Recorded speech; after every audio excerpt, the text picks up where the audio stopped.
I was in my own bedroom doorway, watching my husband of 3 years tangled in our bed with another man, when I realized my entire marriage had been a lie. Jeff Madison thought I was too broken to matter, too isolated to fight back, too gaslighted to trust my own eyes.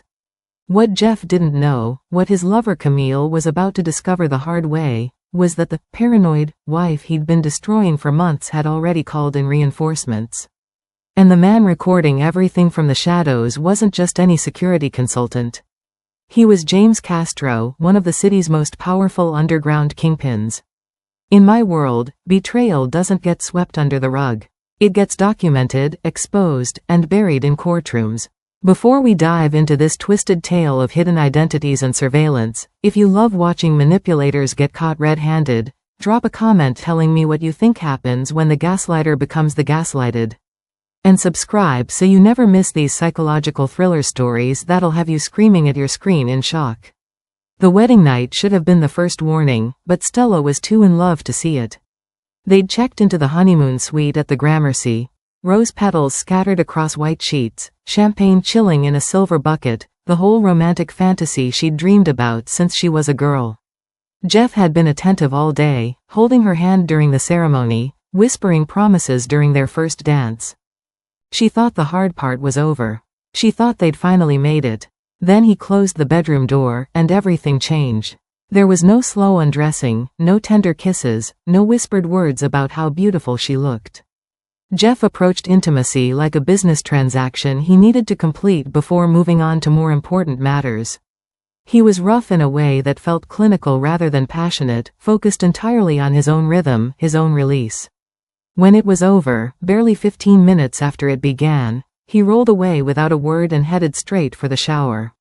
Stella lay there in the expensive sheets, listening to the water run, wondering why she felt more alone than she had before they'd started. She told herself it was nerves. Wedding night jitters. They'd been saving themselves for marriage, so maybe they just needed time to figure each other out, to find their rhythm together. But time didn't help. If anything, it made things worse. Jeff wanted sex constantly, morning, afternoon, night, sometimes multiple times in a single evening. But every encounter followed the same pattern, rough, emotionless, transactional. He never held her afterwards. Never asked if she enjoyed it, if she felt connected to him, if there was anything she needed. The moment he finished, he retreated, to the shower, to his phone, to the spare bedroom where he'd spend hours doing God knows what. Why doesn't he ever just hold me? Stella would whisper to the ceiling in those lonely moments after he'd left her alone again. Why does it feel like he's somewhere else entirely, even when he's inside me? She started noticing all the ways Jeff kept her at arm's length. He never asked about her day at work, never wanted to hear about the promotion she was working toward or the difficult client she'd finally landed. When she tried to share her thoughts about current events or books she was reading, his eyes glazed over. He'd nod mechanically, then change the subject to something trivial or simply walk away. Date nights disappeared entirely after the first 6 months. Jeff claimed he was too tired, too busy, too stressed from work. But he had plenty of energy for their mechanical bedroom encounters. Stella started to feel like she existed in 2 separate categories in his mind: the body he used for release, and the person he actively avoided connecting with on any meaningful level. The worst part was how she internalized it all. Late at night, after another emotionless encounter followed by his immediate departure, Stella would stand in front of the bathroom mirror examining herself with cruel scrutiny. Maybe she wasn't attractive enough. Maybe she was boring in bed. Maybe she wasn't interesting enough to hold his attention during conversation. Maybe this was just what marriage looked like when the romance faded. She'd married Jeff believing she'd found her partner for life. Instead, she'd found a man who treated her like a convenient appliance, useful for specific functions, but not worthy of emotional investment. And the most devastating part? Stella was starting to believe she deserved exactly that. Little did she know, the man who couldn't stand to hold her after sex was saving all his tenderness for someone else. Someone he'd been texting in that locked spare bedroom every single night while she cried herself to sleep in their bed. The real nightmare was just beginning. The spare bedroom became Jeff's sanctuary, and Stella's prison was everywhere else. It started subtly, him taking his phone to the other room to make a work call, disappearing for 20 minutes that stretched into an hour. But by their first anniversary, Jeff spent entire evenings locked behind that door, the faint glow of his screen visible through the crack underneath. Stella would stand in the hallway sometimes, listening. Not to the words, the door was too thick for that, but to the tone. She could hear him laughing. Actually laughing, in a way he never laughed with her anymore. The sound was light, genuine, full of an affection she'd been starving for since their wedding night. One evening, she finally worked up the courage to knock. "Jeff? Who are you talking to?" The laughter stopped immediately. When he opened the door, his expression was cold, guarded. His phone screen was dark, already locked. "Just friends. Why are you so insecure?" "I'm not insecure," Stella said, hating how defensive she sounded. We never talk anymore. You spend all your time in here, and I feel like." "Like what? Like you need to monitor every conversation I have?" "That's controlling, Stella. That's toxic." He stepped past her into the hallway, shaking his head like she'd just confirmed his worst suspicions about her character. "Maybe if you weren't so needy, I wouldn't need space from you." The words hit like a slap. Stella found herself apologizing, actually apologizing, for wanting to know who her husband talked to for hours every night. Jeff accepted her apology with a curt nod and returned to his sanctuary, locking the door behind him. The weekends were worse. Jeff started disappearing Saturday mornings, claiming he was meeting the guys, or handling some business. He'd leave without saying goodbye, without telling her when he'd be back, without responding to her texts asking if he wanted her to save him lunch. He'd return 6, 7, sometimes 8 hours later, smelling like cologne she didn't recognize, his mood dark and volatile. Dinner's cold, he'd snap, even though she'd timed it perfectly for when he said he'd be home. The TV's too loud, he'd complain, even though she was watching at the same volume they'd always used. "Do you have to breathe so loudly?" he asked once, and Stella wasn't sure if he was joking until she saw his face. He wasn't. The man who'd charmed her during their courtship. Bringing her flowers, texting her good morning, asking about her dreams, had vanished completely. In his place was someone who seemed to resent her very existence, who found fault with everything she did, who looked at her with barely concealed contempt. Stella started keeping a journal, trying to document when things had changed, trying to find the moment her husband became this stranger. She wrote down the dates he disappeared, the times he spent locked away, the cruel comments disguised as jokes. She reread her entries late at night, searching for patterns, desperate to understand what she'd done wrong. "Maybe I'm the problem," she wrote on a particularly bad night. "Maybe I really am too needy, too insecure, too much. Maybe this is why he can't stand to be around me." But deep down, in a place she was too afraid to acknowledge, Stella knew something else was happening. Something Jeff was hiding behind that locked door, behind those mysterious weekend disappearances, behind the cologne smell and the secretive laughter. She just didn't know that when she finally discovered the truth, it would be someone she'd watched him interact with 100 times.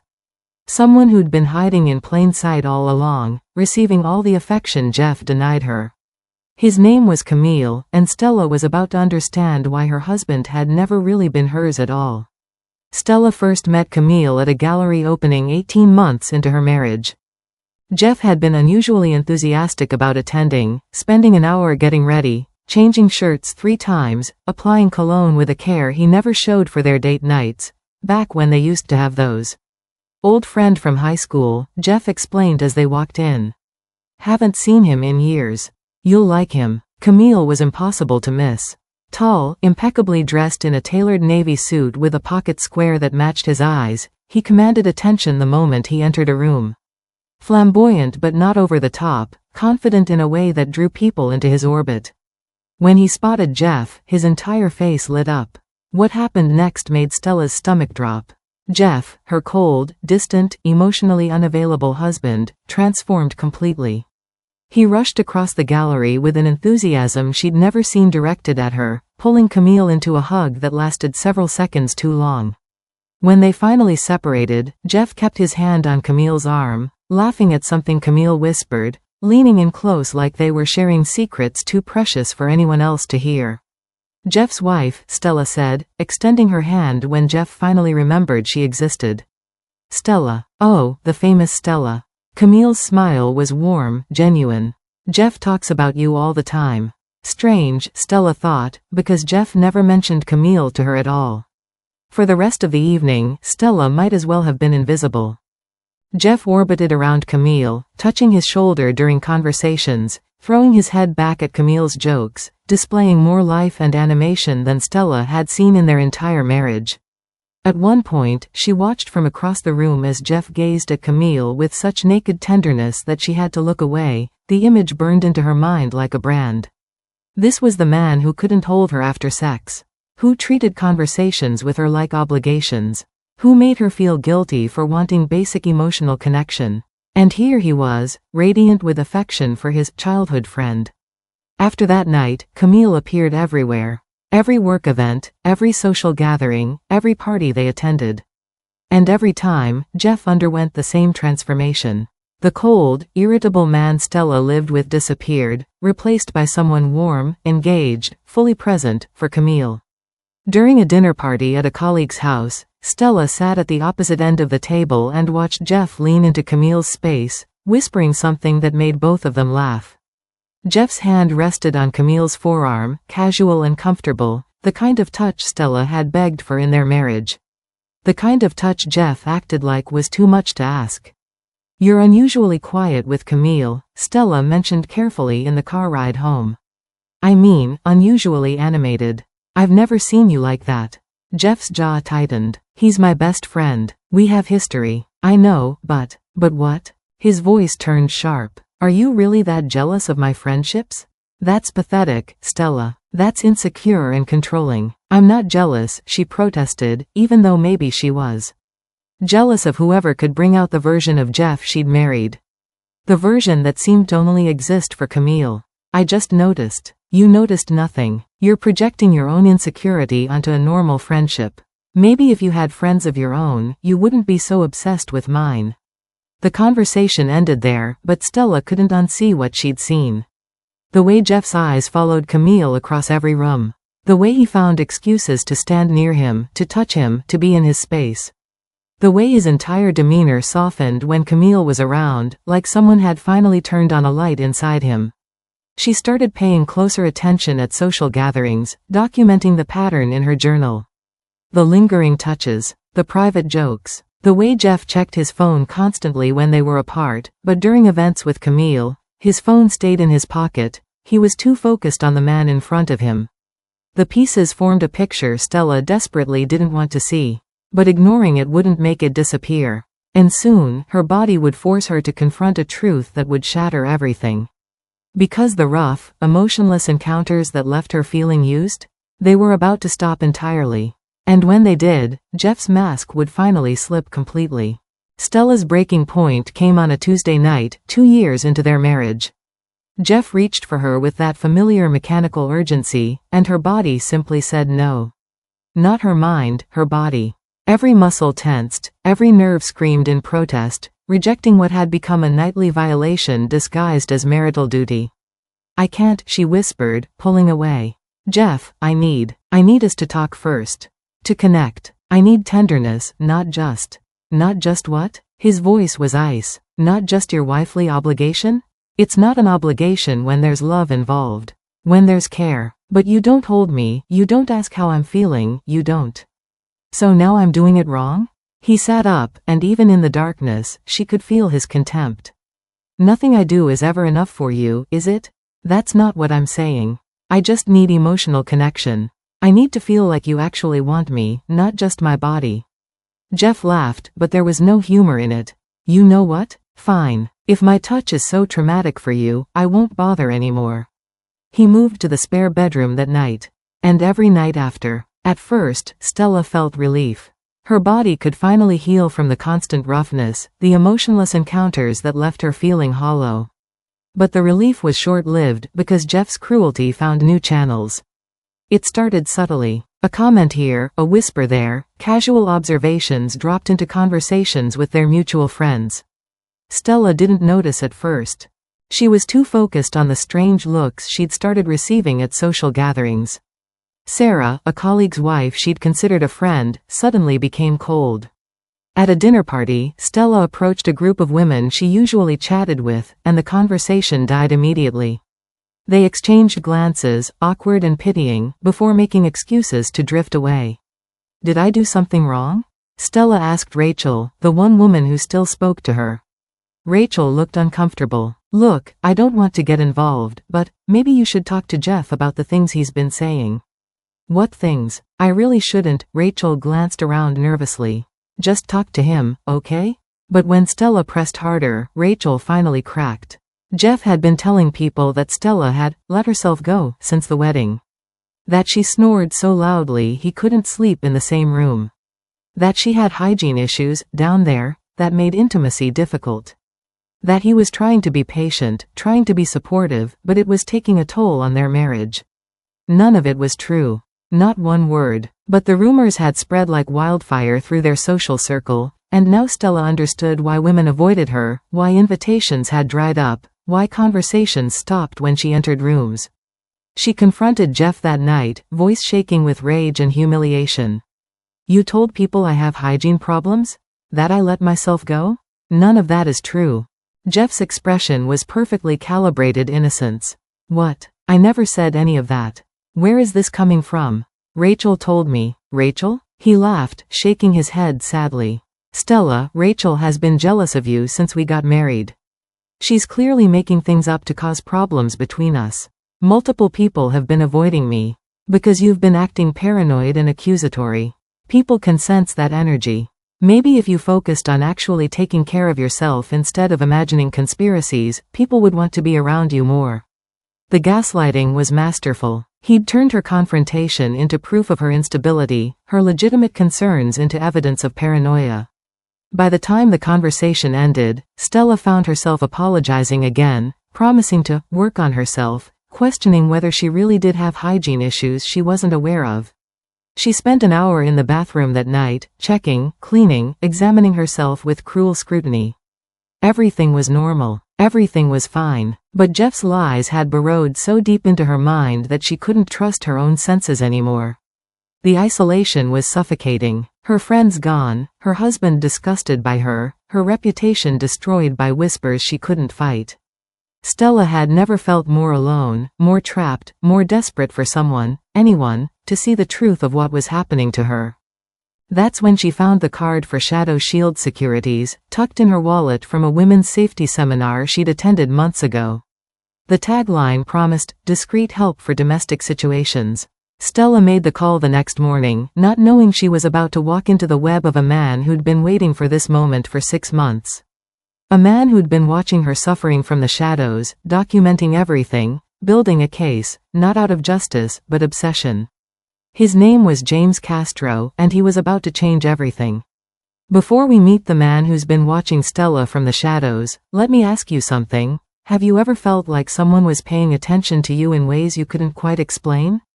Drop a comment telling me about a time you felt watched or protected by someone unexpected. And if you're invested in finding out whether James Castro is Stella's savior or her next nightmare, smash that subscribe button. Trust me, what happens next will have you questioning everything you thought you knew about rescue. Now let's meet the man who's been waiting for Stella to walk through his door. The office of Shadow Shield Securities didn't look like Stella expected. She'd imagined something clinical, sterile, fluorescent lights and uncomfortable chairs in a strip mall somewhere.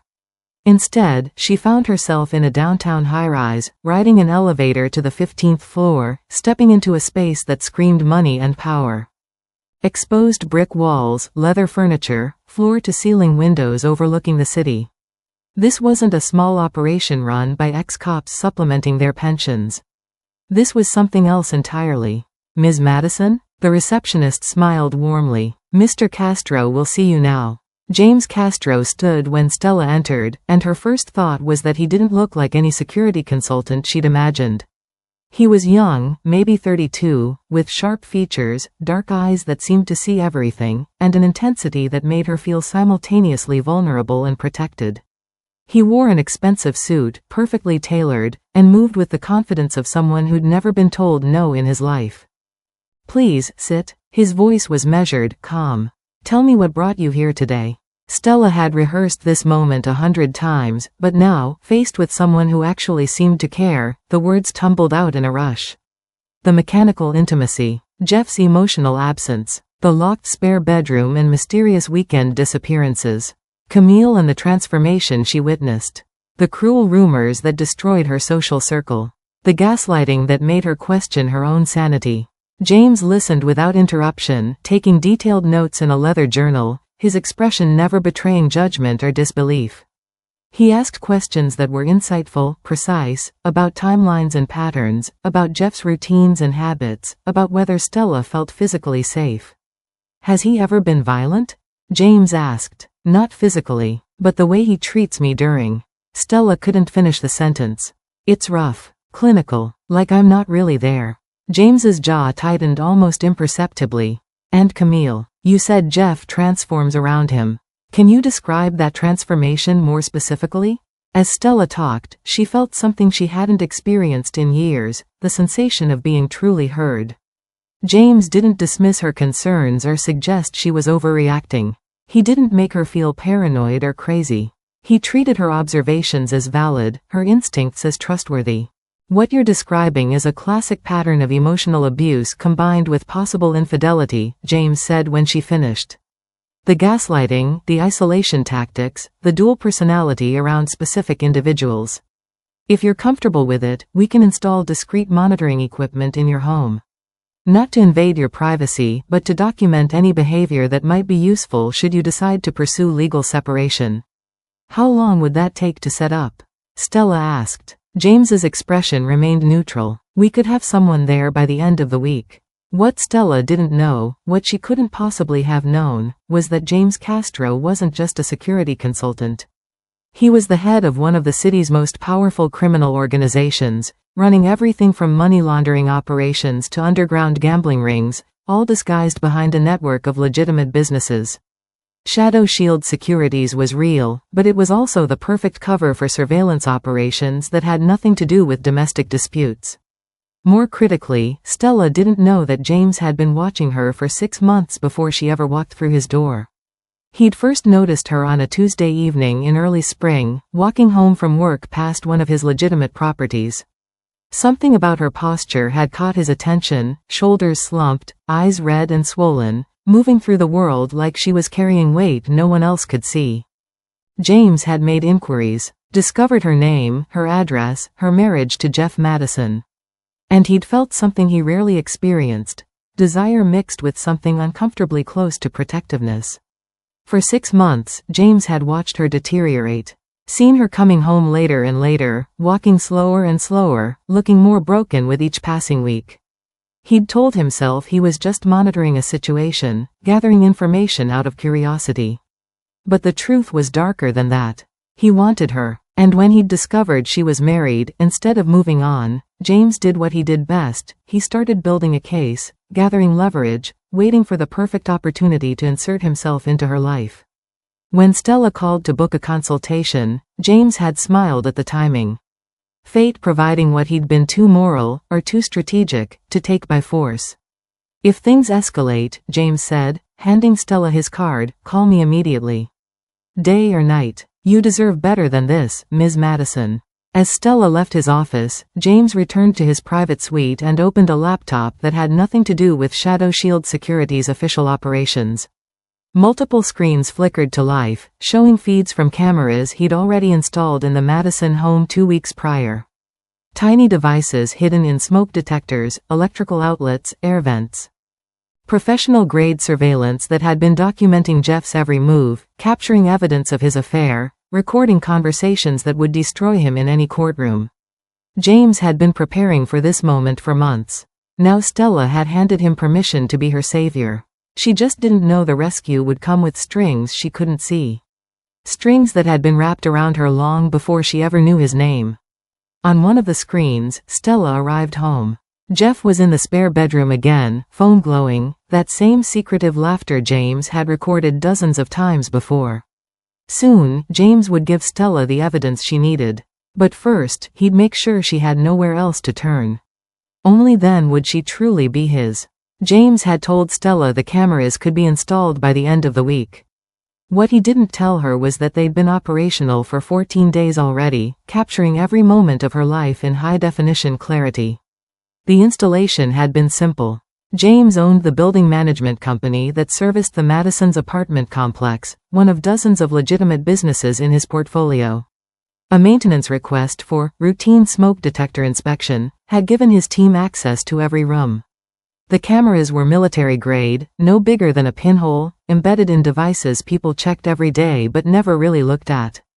Smoke detectors, carbon monoxide sensors, the digital thermostat, even the electrical outlet behind the bedroom nightstand. Legally questionable didn't begin to cover it. This was surveillance without consent, invasion of privacy on a scale that would destroy any court case if discovered. But James hadn't built an empire by following rules. He'd built it by knowing exactly which rules to break and how to avoid getting caught. After Stella left his office, James rode the private elevator to the sub-level of his building, a space that didn't appear on any floor plan, accessible only with biometric authentication. His monitoring station occupied a room the size of a luxury apartment, walls lined with screens showing feeds from dozens of locations across the city. Properties he owned, businesses he controlled, people he had reasons to watch. But lately, most of his attention focused on a single address, the Madison residence. James settled into his leather chair and pulled up the latest footage. There was Stella, arriving home 30 minutes after leaving his office, shoulders already slumped from the weight of walking back into her prison. She paused at the apartment door, hand on the knob, gathering courage just to enter her own home. James had watched her do this same hesitation hundreds of times over the past 6 months. Inside, Jeff was exactly where James knew he'd be, in the spare bedroom, door locked, phone illuminated. The audio feed captured his voice, low and intimate. "I know, baby. I miss you too. Tuesday night? Yeah, I can make that work. She never checks up on me anymore." James's jaw tightened. He'd compiled 87 hours of footage documenting Jeff's affair with Camille. Phone conversations, text messages captured through screen recording software James had remotely installed, even video of their encounters when Jeff brought Camille to the apartment during Stella's work hours. James had evidence that would annihilate Jeff in any divorce proceeding. But he wasn't ready to show Stella yet. Not until she was desperate enough, isolated enough, dependent enough on James as her only source of truth and protection. On another screen, Stella stood in her kitchen, staring at nothing. James zoomed in on her face, studying the exhaustion in her eyes, the defeat in her posture. She looked like she was disappearing, becoming a ghost in her own life. And something in James twisted, that same possessive pull that had started this entire operation. He told himself he was protecting her, gathering evidence to free her from an abusive marriage, being the hero she desperately needed. But if James was honest, and he rarely was, even with himself, this had stopped being about protection months ago. This was obsession. He'd watched Stella wake up every morning for 6 months. Watched her cry in the shower where Jeff couldn't hear. Watched her stand in front of the mirror cataloging her perceived flaws, internalizing her husband's cruelty. James knew her routines better than she knew them herself. Knew she drank tea at exactly 6:47 a.m., knew she journaled before bed, knew she whispered to herself in those lonely moments when Jeff locked himself away. James had learned everything about her without her knowledge or consent. He'd invaded every private moment, documented every vulnerable second, built a comprehensive profile of a woman who had no idea she was being studied like a specimen under glass. In his mind, he was preparing to save her. In reality, he was stalking her with technology and resources most stalkers could only dream of. The moral line James had crossed wasn't just blurry, it was obliterated. But he'd stopped caring about lines the moment he saw Stella walking home that first night, broken and beautiful, trapped with a man who didn't deserve her. Soon, Jeff would make a mistake. Soon, Stella would see something she couldn't unsee, something so devastating she'd have no choice but to call James for help. And when she did, he'd be ready with evidence she didn't know existed yet, surveillance she hadn't consented to, a rescue plan that had been in motion since long before she asked to be saved. On the screen, Stella opened her journal and began to write. James leaned forward, adjusting the audio to catch her whispered words. "I met someone today who actually listened." James Castro. For the first time in years, I felt like maybe someone sees what's really happening. Maybe I'm not crazy after all. James smiled. Everything was proceeding exactly as planned. He just needed Jeff and Camille to give him one more piece of evidence. One moment so undeniable, so devastating, that Stella would have no choice but to trust James completely. And based on the text messages he'd intercepted between Jeff and Camille, that moment was coming very soon. Within 2 weeks, Stella would walk in on her husband with his lover. And James would be there, recording everything, ready to reveal the surveillance system he'd built around her life. Ready to position himself as her savior while hiding the fact that he'd been her watcher all along. The trap was set. Now he just had to wait for his prey to walk into it. 2 weeks after meeting James, Stella's world finally shattered in a way she could no longer deny. She'd woken up that morning with a migraine that felt like her skull was splitting apart, the kind of pain that made light unbearable and sound excruciating. By noon, she'd told her supervisor she needed to leave early, apologizing profusely even though she'd never taken a sick day in 3 years. The apartment was quiet when she arrived home at 2 p.m., unusually quiet. Jeff's car was in the parking garage, which was strange for a Wednesday afternoon. He'd said he had meetings all day, wouldn't be home until evening. Stella fumbled with her keys, each click of the lock sending fresh waves of pain through her temples. She pushed open the door and immediately heard it. Sounds from upstairs. Not the TV. Not music. Something else entirely. Something that made her blood run cold even as her brain refused to process what her ears were telling her. Stella climbed the stairs slowly, each step feeling like she was walking toward the edge of a cliff she'd been avoiding for 3 years. The sounds grew clearer, breathing, movement, words too soft to understand but unmistakable in their intimacy. They were coming from her bedroom. Their bedroom. Her hand trembled as she pushed open the door. Time stopped. Jeff and Camille were tangled together in her bed, on her sheets, in the space she'd tried so desperately to make sacred. But it wasn't just the physical betrayal that destroyed her. It was the expression on Jeff's face, tender, loving, completely present in a way he'd never been with her. His hand was intertwined with Camille's, their fingers laced together with casual intimacy.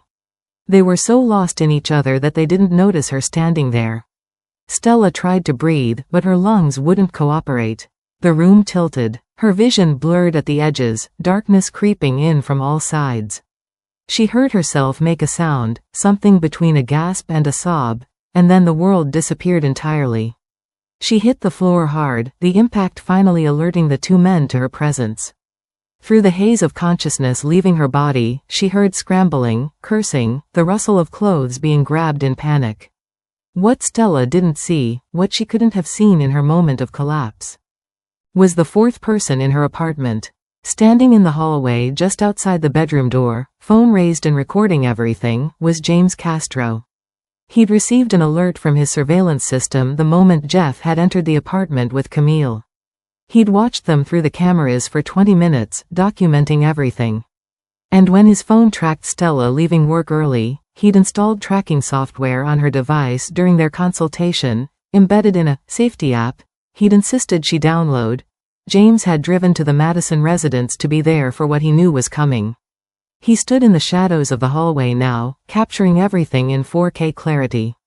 Stella's collapse. Jeff and Camille's panic. The moment of truth that would give James exactly what he needed to position himself as her savior. But he waited. Let Stella wake up on her own. Let Jeff and Camille compose themselves, prepare their lies, set the stage for the gaslighting James knew was coming. Because when Stella called him, and she would call him, James wanted her desperate enough to accept any help he offered, dependent enough to overlook any questions about how he'd gotten his evidence. The trap was about to snap shut. And Stella, seeking rescue from one manipulator, was about to discover she'd been caught in the web of another all along. But first, she had to wake up and hear Jeff tell her she was crazy. First, she had to doubt her own eyes one more time. Only then would James's phone call come, offering her the one thing she desperately needed, proof that she wasn't losing her mind. Proof that came with a price she didn't even know she'd be paying. Stella's eyes opened to the living room ceiling, her head pounding, confusion swirling through her mind like fog. How did she get downstairs? The last thing she remembered was the bedroom, the door, Jeff and Camille. Stella? Baby, can you hear me? Jeff's voice was close, concerned, his hand on her shoulder. She turned her head and found him kneeling beside the couch, his face etched with worry that looked almost genuine. Almost. Camille sat in the armchair across from them, fully dressed in jeans and a button-down shirt, his expression equally concerned. Both men looked perfectly composed, like they'd been sitting here waiting for her to wake up, not like they'd been. I saw you, Stella whispered, her voice hoarse. Both of you. In our bed. The concern on Jeff's face transformed instantly into something else. Confusion first, then shock, then indignation. Saw what? Stella, you passed out in the hallway. You've been unconscious for almost 10 minutes. Camille stopped by to drop off some documents for me, and we found you on the floor. No. Stella sat up too quickly, the room spinning. I saw you. Together. You were. You're not making sense. Jeff's voice carried that familiar edge of frustration, the tone he used when he wanted her to feel stupid. You had a migraine. You came home early. You collapsed. That's what happened. I know what I saw. Stella's voice cracked. You were in bed together, holding hands, you were. Camille leaned forward, his expression gentle, pitying. Stella, I think the stress of everything might be affecting you more than you realize. Jeff and I were in the living room when we heard you fall. We've been trying to wake you up. That's not true. I opened the bedroom door, I saw, but even as Stella said the words, doubt crept in. Her head was pounding. Her memory felt fuzzy at the edges. Had she really seen what she thought she saw? Or had she passed out in the hallway and dreamed the whole thing? Prove it, Jeff said, his voice cold now. You're making wild accusations, serious accusations, against me and my best friend. Do you have any proof? Any evidence? Or are you just so paranoid and insecure that you're literally hallucinating affairs now? The cruelty in his voice was masked as concern, but Stella heard it clearly. She'd heard it for 3 years, that undercurrent of contempt dressed up as care. I'm not hallucinating, she insisted, but her voice sounded weak even to her own ears. Maybe you need help, Stella. Jeff stood, crossing his arms. Professional help. This paranoia, these accusations, the stress, it's clearly too much for you to handle. Maybe we should look into therapy. Or medication. Camille nodded sympathetically. I've seen this before with a cousin of mine. Sometimes stress can cause these kinds of episodes, where reality and imagination blur together. There's no shame in getting help. They were doing it again. Taking her reality and twisting it, making her question her own senses, her own sanity. And it was working. Stella could feel her certainty crumbling, replaced by that familiar doubt that maybe she really was the problem, maybe she really was losing her mind. I know what I saw, she whispered one more time, but even she didn't sound convinced anymore. That's when her phone rang. James Castro's name appeared on the screen, and Stella's hand shook as she answered. Hello? Ms. Madison. His voice was calm, steady, an anchor in the chaos. I think you should come to my office. Now. And bring your husband. Jeff's face drained of color.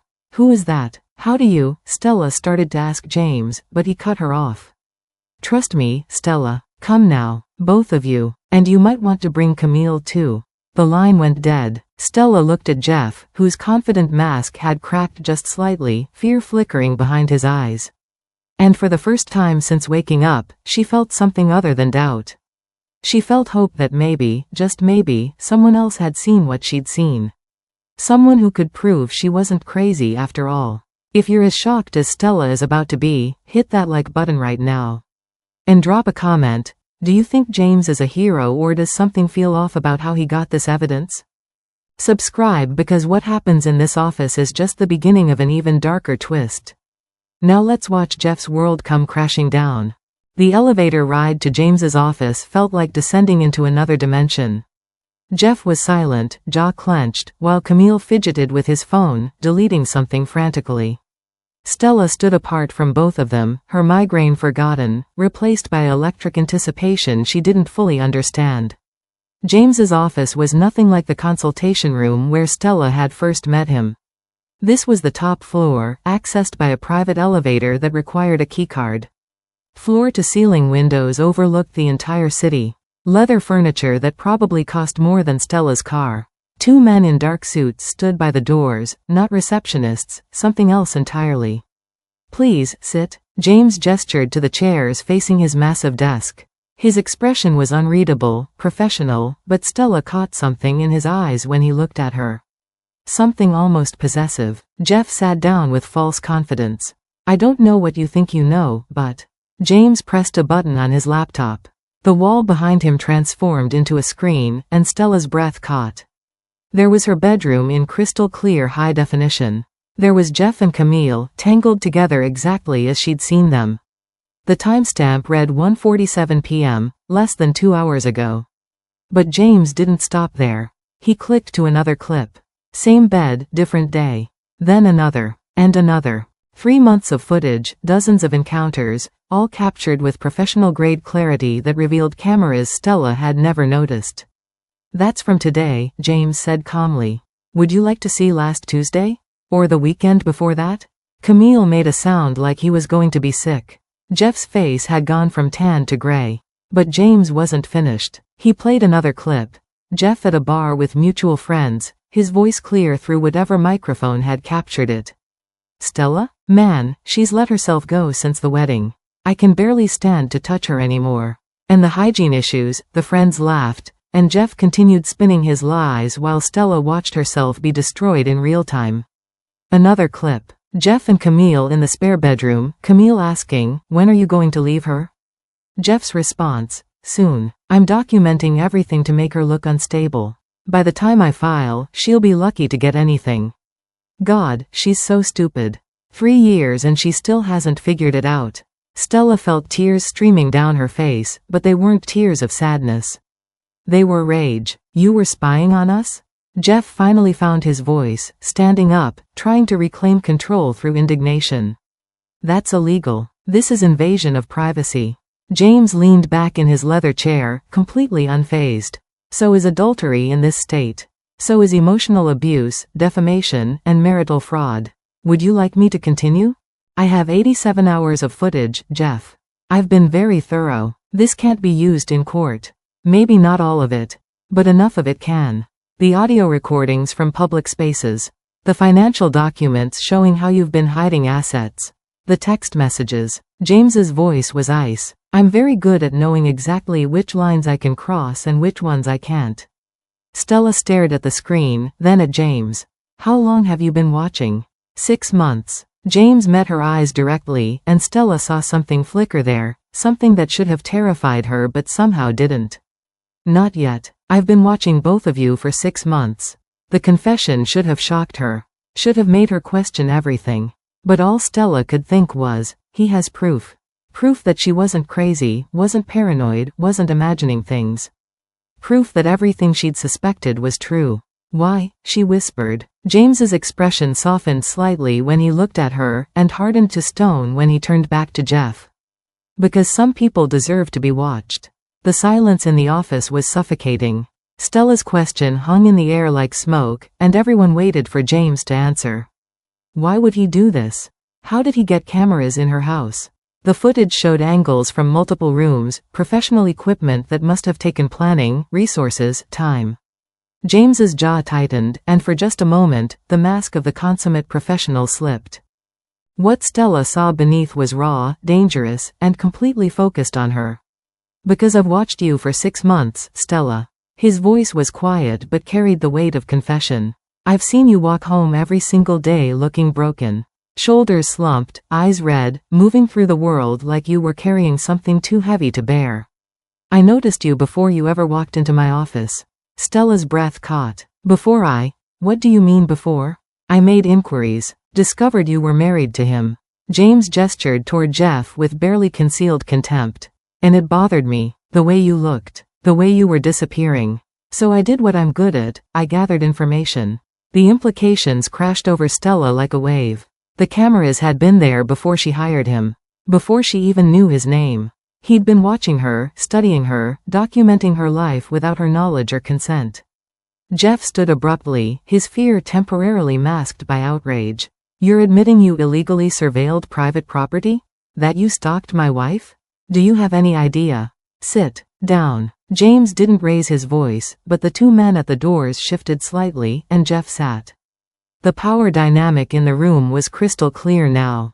This wasn't a security consultant's modest office. This was a command center for someone who operated on a completely different level. Camille had gone pale, his eyes darting between the guards and the exits, clearly calculating that there was no safe way out of this room until James decided to let them leave. "You've been watching me for 6 months?" Stella's voice was barely above a whisper. "You put cameras in my home before I even asked for help?" "Yes." James didn't look away from her, didn't try to soften it. "I installed them 2 weeks before you called. I knew you'd need evidence eventually. I knew he gestured at Jeff with disgust, would push you to the breaking point. So I made sure when that moment came, you'd have proof." "That's not protection," Stella said slowly, her mind trying to process. "That's stalking," Camille finished, finding his voice. "That's stalking, with resources that aren't normal." Jeff's anger had transformed entirely into fear now. He was looking at James with new eyes, seeing what Stella was only beginning to understand.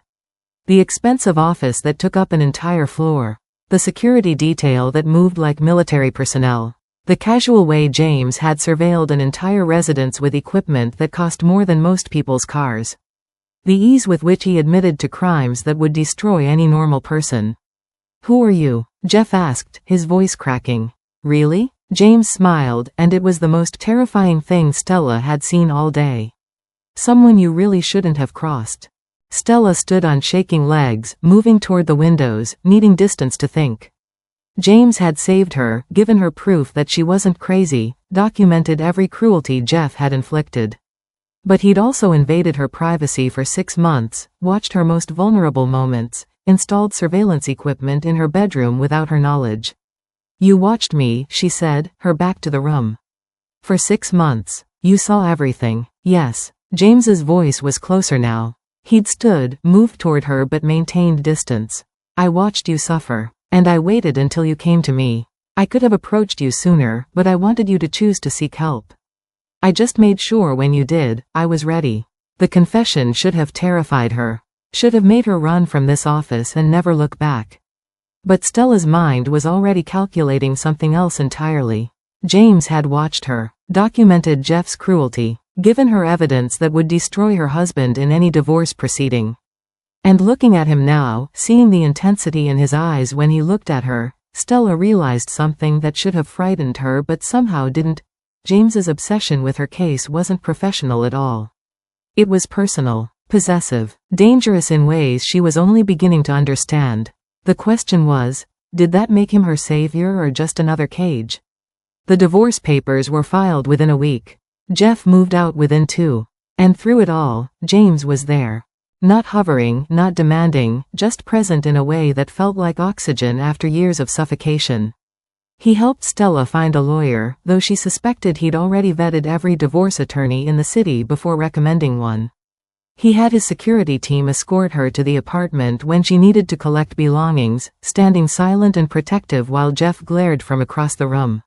When Jeff violated the restraining order by showing up at her workplace, James had him removed before building security even responded. "You don't have to do all this," Stella said one evening as James dropped off dinner at her new apartment, a place he'd helped her find, in a building he happened to own. "I know." James set the bag on her counter, making no move to stay uninvited. "But I want to." That was the pattern. James never pushed, never demanded. He offered and waited for Stella to accept. Coffee meetings that became lunches. Legal discussions that became conversations about art, about books, about dreams Stella had buried so deep she'd forgotten they existed. "What did you want to be?" James asked one afternoon, and Stella realized Jeff had never asked that question in 3 years of marriage. "Before Jeff? I wanted to open my own consulting firm. Help small businesses develop sustainable growth strategies." She laughed bitterly. "Sounds stupid now." "It sounds ambitious." "Why did you stop?" Jeff said it was too risky. That I should focus on my stable job, on being a good wife. Stella paused. "I let him convince me my dreams were impractical." James leaned forward, his dark eyes intense. "They're not. And you could still do it." That attention, genuine, focused, seeing her as someone with potential rather than someone taking up space, was intoxicating. James asked about her day and actually listened to the answers. He remembered small details she'd mentioned weeks prior. He treated conversations with her like they mattered, like she mattered. Stella told herself she was just grateful. That the flutter in her chest when James texted was just appreciation for his help. That the way she found excuses to see him was purely practical, he was handling her divorce, after all. But she was lying to herself.